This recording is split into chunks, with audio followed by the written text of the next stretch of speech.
நம்ம சேனலில் வீடியோ போட்டோடனே உங்களுக்கு மெசேஜ் வரணும் அப்படின்னு நீங்கள் நினச்சிங்கன்னா ரைட் சைடில் இருக்கிற ரெட் கலர் சப்ஸ்கிரைப் பட்டனை ப்ரெஸ் பண்ணிக்கோங்க. அப்படியே பக்கத்தில் ஒரு பெல் சிம்பிள் வரும், அதையும் கிளிக் பண்ணிட்டீங்கன்னா உங்களுக்கு மெசேஜ் தவறாமல் வரும். சரி, வாங்க வீடியோக்குள்ளே போகலாம்.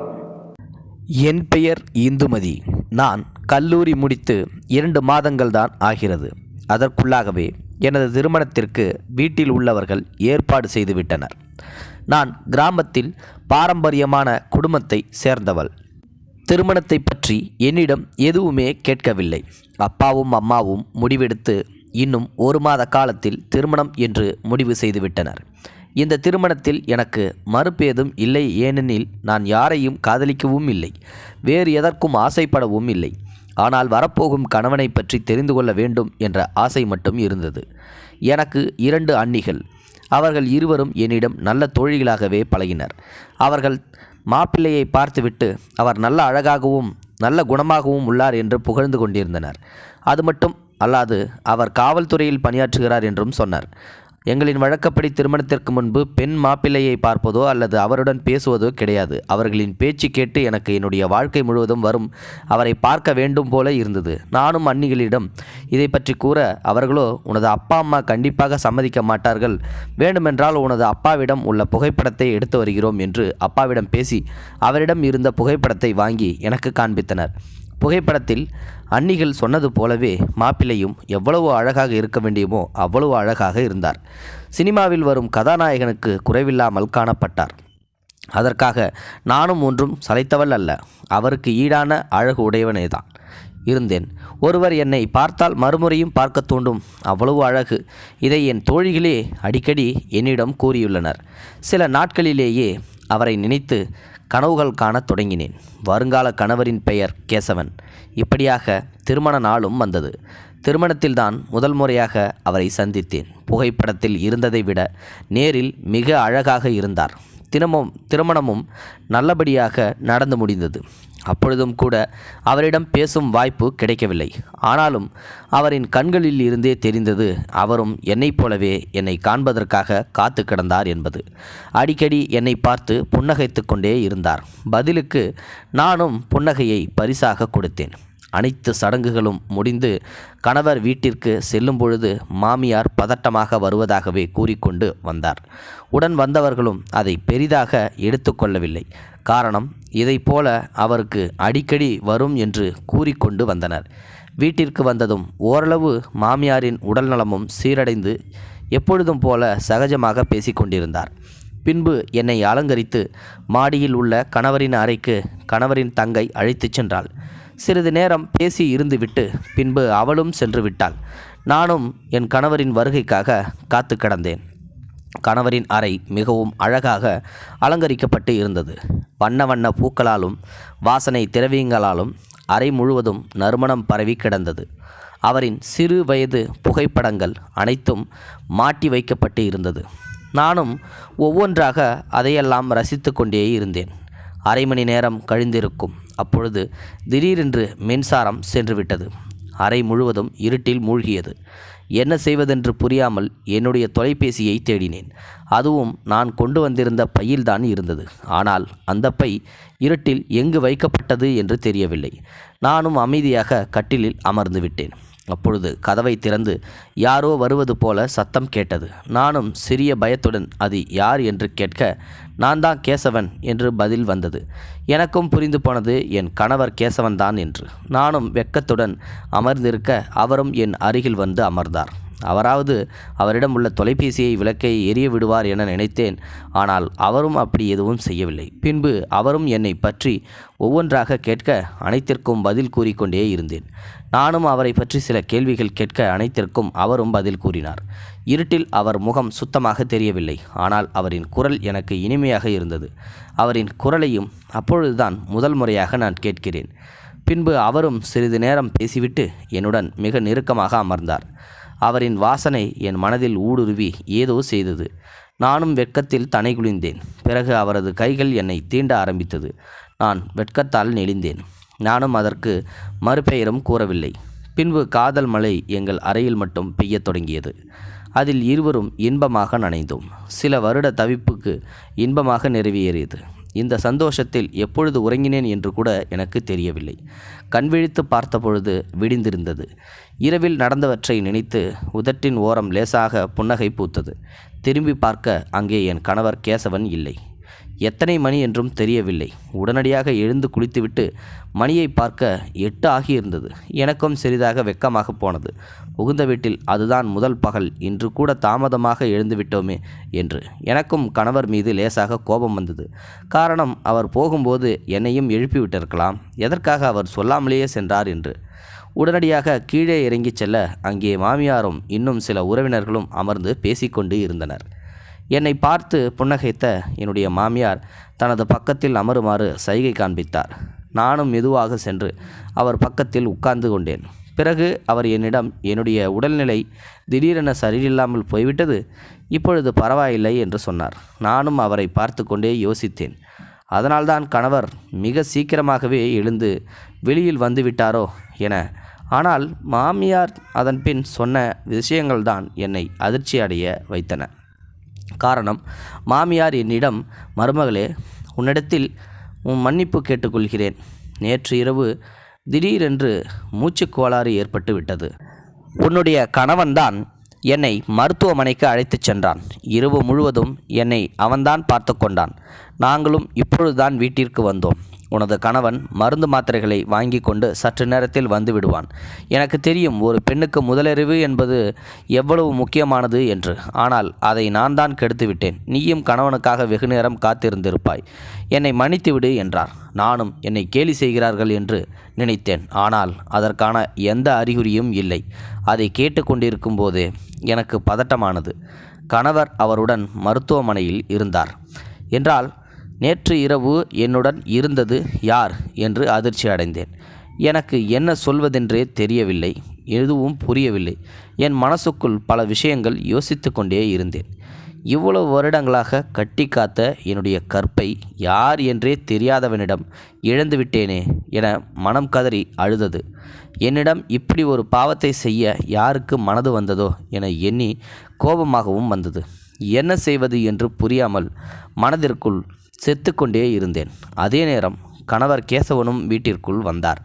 என்னை பார்த்ததும் சிறிதாக புன்னகைக்க என்னால் அவரின் முகத்தை பார்க்க முடியாமல் தலையை கவிழ்ந்து கொண்டேன். என் அருகே அமர்ந்து நேற்று நடந்தவற்றை விளக்கி கொண்டிருந்தார். அவரின் குரல் வித்தியாசமாக இருந்தது. நேற்று என்னுடன் இருந்தவனின் குரல் அல்ல அந்த குரல். என்னால் அதற்கு மேல் அங்கு அமர முடியவில்லை. ஒன்றும் கூறாமல் எனது அறைக்கு வந்துவிட்டேன். சிறிது நேரத்தில் கணவரும் என்னை பின்தொடர்ந்து வந்தார். பிறகு என்னிடம், எதற்காக கோபமாக இருக்கின்றாய்? நேற்று உன்னிடம் சொல்லாமல் சென்றது தவறுதான். போகும்பொழுது எனது தங்கையிடம் சொல்லிவிட்டு தான் சென்றேன். அவள் எதுவும் உன்னிடம் கூறவில்லையா என்று கேட்டார். கணவர் எனது வாடிய முகத்தை பார்த்து நான் கோபமாக இருக்கிறேன் என்று தான் நினைத்தார். அவர் பேச பேச எனக்கு அழுகையாக தான் வந்தது. அதற்கு மேல் தாங்க முடியாமல் தலைகுனிந்து அழுது கொண்டே நின்றேன். உண்மையில் கணவரின் தங்கை என் அறைக்கு வரவே இல்லை. நானும் இல்லை என்பது போல தலையாட்டினேன். அவரை நிமிர்ந்து பார்ப்பதற்கு கூட மனம் வரவில்லை. எனக்குள் எல்லாம் முடிந்தது போல தோன்றியது. கணவரும் நான் அழுவதை பார்த்து பதறிப்போய், கவலைப்படாத, நீ எவ்வளோ நேரமாக காத்துக்கிட்டு இருந்திருப்பாய் என என்னால் புரிந்து கொள்ள முடிகிறது. தங்கைக்கும் வேறு வேலை ஏதாவது இருந்திருக்கும். அதனால்தான் அவள் மறந்திருப்பாள். இனிமேல் அதை போல ஆகாது, தைரியமாக இரு என்ற என் கைகளை பிடித்து ஆறுதல் படுத்தினார். பாவம், அவருக்கு தெரியவில்லை எனக்கு என்ன நடந்தது என்று. அவரிடமிருந்து கைகளை விலக்கிய நான் ஒன்றும் கூறாமல் அமைதியாக நின்றேன். அவரும் நான் கோபமாகவே இருக்கிறேன் என்று நினைத்தார். மீண்டும் ஒரு முறை என்னை மன்னித்துவிடு. நான் நேரடியாகவே உன்னிடம் சொல்லியிருக்க வேண்டும். திடீரென புறப்பட்டு சென்றதால் சொல்ல முடியவில்லை. நீ இப்பொழுது ஓய்வேடு, நான் வெளியில் செல்கிறேன் என்று கூறிவிட்டு அறையை விட்டு வெளியே சென்று விட்டார். தனிமையில் இருந்த நான் நேற்று இரவு நடந்த சம்பவங்கள்தான் மீண்டும் மீண்டும் என் மனதிற்குள் வந்து போனது. காலை வரை அதை இனிமையாக நினைத்த நான் இப்பொழுது அதை நரகத்திற்கு சமமாக நினைத்தேன். என்னுடன் அப்படி தவறாக நடந்து கொண்டது யாராக இருக்கும் என்று யோசித்து கொண்டே இருந்தேன். வீட்டில் கணவரை தவிர வேறு ஆண்கள் இல்லை. அவருக்கு ஒரே ஒரு தங்கை மட்டுமே. அவளுக்கும் இன்னும் 2 மாதங்களில் திருமணம் செய்வதாக நிச்சயிக்கப்பட்டுள்ளது. அப்படி இருக்கையில் என் வாழ்க்கையோடு விளையாடியது யார் என்று யோசித்து யோசித்து தலையே வெடித்துவிடும் போல இருந்தது. எனக்கே தெரியாமல் கணவருக்கு துரோகம் செய்து விட்டோமே என்று கதறி அழுது கொண்டே இருந்தேன். நேற்று இருந்த சூழ்நிலையை பயன்படுத்தி கொண்டு யாரோ என்னுடைய கற்பை சூறையாடிவிட்டனர் என்று மட்டும் புரிந்தது. இதை வெளியில் சொன்னாலும் யாரும் நம்ப மாட்டார்கள். என்மேல்தான் சந்தேகப்பட வாய்ப்பு அதிகம் உள்ளது. வெளியில் சொல்லாமல் இருந்தாலும் கடைசி வரையிலும் கணவனுக்கு துரோகம் செய்து விட்டோமே என்ற எண்ணமே என்னை கொன்றுவிடும். என்ன செய்வதென்று புரியாமல் பைத்தியம் பிடித்தவளைப் போல அமர்ந்திருந்தேன். சிறிது நேரத்தில் கதவை தட்டும் சத்தம் கேட்க நானும் கண்ணீரை துடைத்து கொண்டு திறந்து பார்க்க அங்கே கணவனின் தங்கை நின்று கொண்டிருந்தாள். அவள் என்னிடம் சாப்பிடுவதற்கு உங்களை அழைக்கிறார்கள் என்று கூறிவிட்டு சென்றாள். நானும் முகத்தை கழுவிவிட்டு சாப்பிடுவதற்கு அவர்களுடன் அமர்ந்தேன். கணவரும் அவரின் அருகில்தான் அமர்ந்திருந்தார்.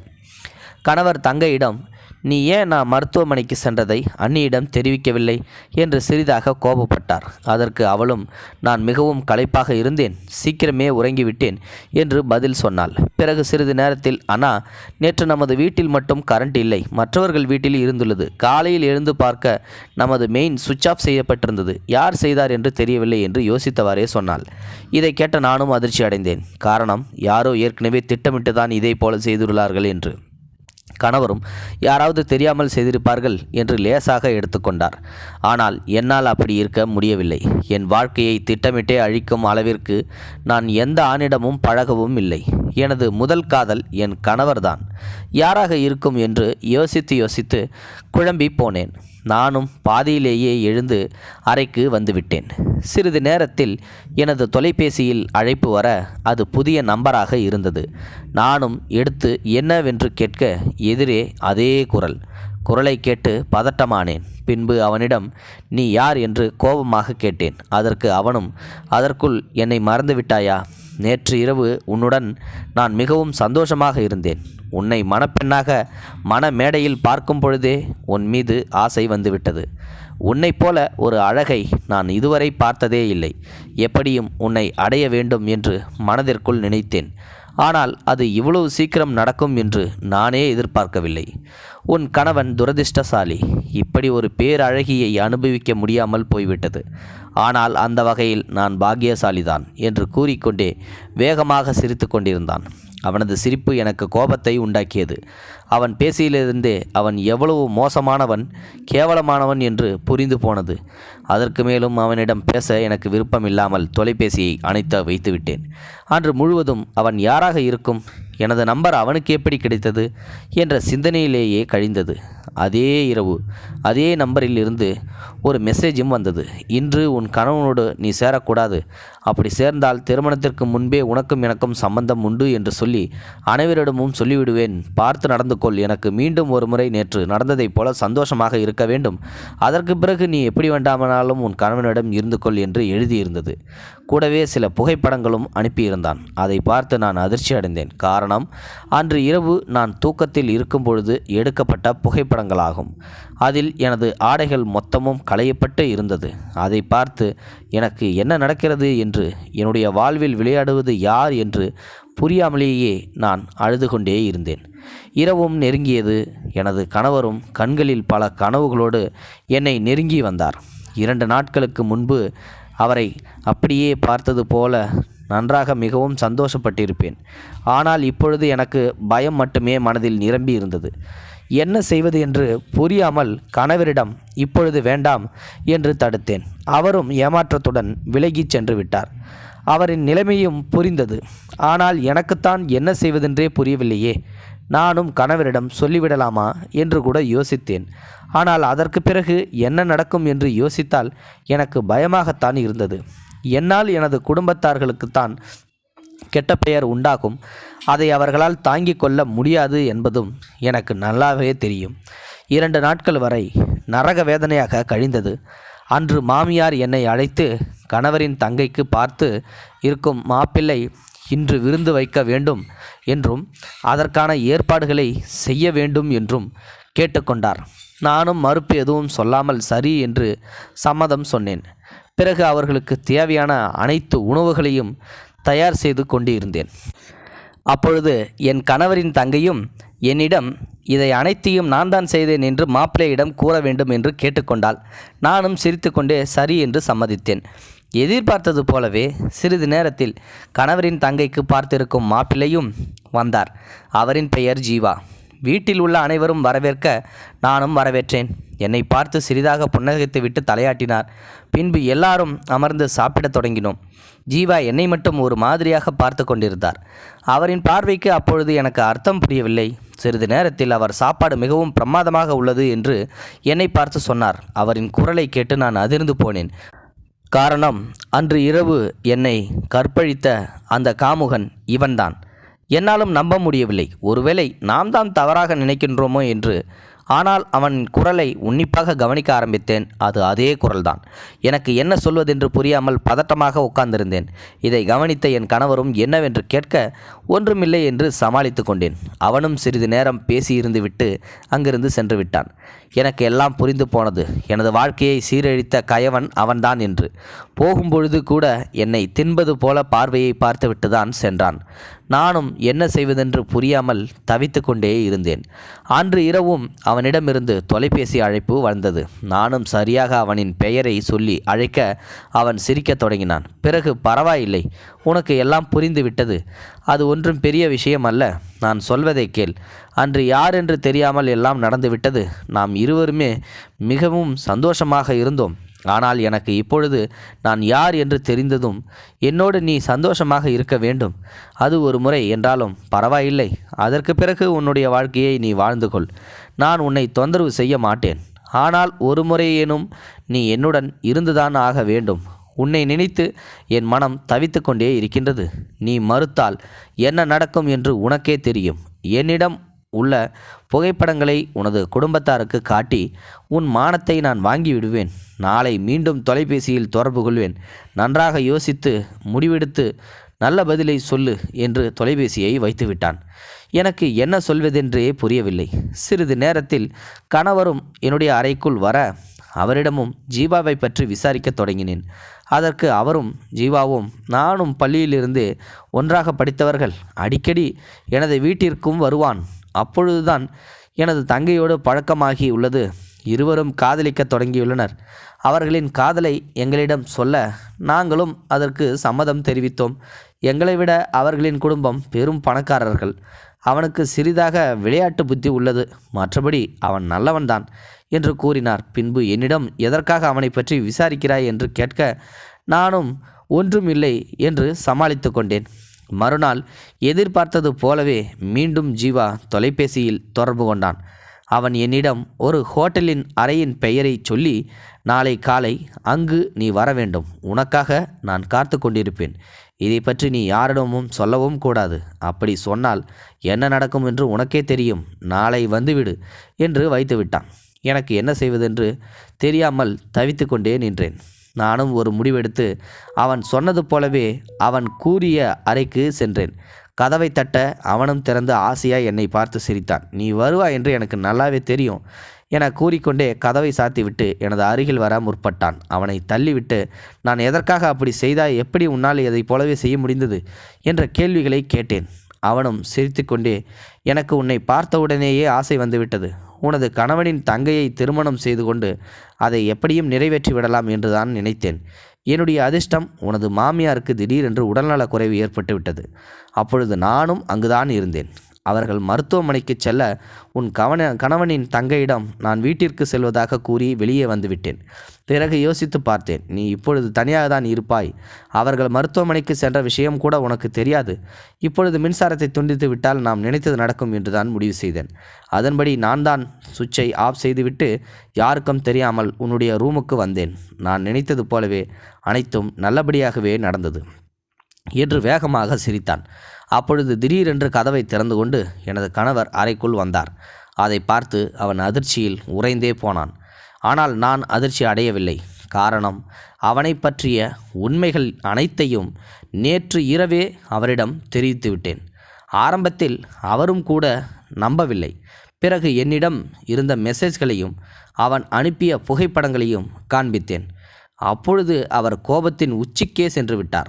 நண்பனாக இருந்து கொண்டு எனக்கே துரோகம் செய்து விட்டானே என்று. நானும் இது தெரியாமல் நடந்துவிட்டது என மன்னிப்பும் கேட்டேன். அவரும் அதை புரிந்து கொண்டார். என்மேல் எந்த தவறும் இல்லை என்பதை நான் ஒரு முடிவு எடுத்தேன். தினம் தினம் இப்படி அவனிடமிருந்து சித்திரவதைப்படுத்தி சாவதை விட கணவரிடம் அனைத்து உண்மைகளையும் சொல்லிவிட்டு அவர் என்ன செஞ்சாலும் பரவாயில்லை என்று ஏற்றுக்கொள்ளலாம் என்று நான் நினைத்தேன். ஆனால் கணவர் மிகவும் நல்லவர். நான் பயந்ததைப் போல எதுவும் நடக்கவில்லை. இதில் உன்மேல் தவறு இல்லை என்று எனக்கு ஆதரவாகத்தான் இருந்தார். இப்பொழுது கூட அறையில் பேசிக்கொண்டிருந்ததை தொலைபேசி மூலமாக எனது கணவர் வெளியில் நின்று கொண்டுதான் இருந்தார். கோபத்தோடு உள்ளே வந்தவர் கண்மூடித்தனமாக அவனை தாக்கத் தொடங்கினார். நானும் எதுவும் தடுக்கவில்லை. ஒரு கட்டத்தில் வலியால் துடித்த அவன் விட்டுவிடும்படி காலில் விழுந்து கதறினான். ஆனால் கணவர் எதுவும் கேட்கவில்லை. எவ்வளவு முடியுமோ அவ்வளவு அடித்து அவனை துவைத்து தள்ளினார். கணவரும் காவல்துறைக்கு தகவல் தெரிவிக்க அவர்களும் சிறிது நேரத்திலேயே வந்து சேர்ந்தனர். கணவர் காவல்துறையில் பணியாற்றுவதால் தனக்கு தெரிந்த அதிகாரிகளிடம் கூறி அவன் மேல் பல பெண்களுடன் பாலியல் ரீதியாக தொல்லை கொடுத்துள்ளார் என்று நிறைய வழக்குகள் பதியப்பட்டது. அது மட்டுமல்லாது என்னுடைய புகைப்படங்களும் அவனது தொலைபேசியில் இருந்து அகற்றப்பட்டது. குறைந்தது 5 வருடமாவது சிறையிலிருந்து வெளியே வராமல் இவனை பார்த்து கொண்டார் என்னுடைய கணவர். அவனை சிறைக்கு அனுப்பியது என்னுடைய கணவனின் தங்கையைத்தான் பெரிதும் பாதித்தது. ஒரு கட்டத்தில் நானும் கணவரும் முடிவு எடுத்து அவளை தனியாக அழைத்து அனைத்து உண்மைகளையும் சொன்னோம். முதலில் அவள் நம்பவில்லை. பிறகு என்னிடம் இருந்த ஆதாரங்கள் அத்தனையையும் அன்று ஹோட்டலில் அவன் பேசியதையும் பதிவு செய்து வைத்திருந்தோம். அதை காண்பித்ததையும் அனைத்தையும் காண்பிக்க அவளும் புரிந்து கொண்டாள். பிறகு சிறிது சிறிதாக அவனை மறக்கவும் செய்தாள். சில மாதங்களிலேயே அவளை வேறு ஒருவருக்கு திருமணமும் செய்து வைத்துவிட்டோம். எனக்கும் இனி அவன் தொல்லை தரமாட்டான் என்ற நம்பிக்கை இருந்தது. அப்படியே அவன் எதை செய்தாலும் என்னுடைய கணவர் என்னை பாதுகாப்பாக பார்க்க இருக்கிறார் என்ற நம்பிக்கையும் எனக்கு அதிகமாகவே இருந்தது. இப்பொழுது நாங்களும் சந்தோஷமாக வாழ்க்கையை தொடங்கிவிட்டோம். இப்படிப்பட்ட நல்ல கணவரை கொடுத்த இறைவனுக்கும் தினம் தினம் நான் நன்றி சொல்லி வருகின்றேன். இந்த கதை உங்களுக்கு பிடிச்சிருந்தது அப்படின்னா மறக்காமல் நம்ம சேனலை சப்ஸ்கிரைப் பண்ணிக்கோங்க, மற்றவங்களுக்கு ஷேர் பண்ணுங்கள். இது போன்ற செய்திகளை உடனுக்குடன் நீங்கள் தெரிந்து கொள்ள மறக்காமல் எங்களுடைய சேனலை சப்ஸ்கிரைப் செய்யவும், கூடவே பக்கத்தில் வரும் பெல் ஐக்கானையும் கிளிக் செய்யவும்.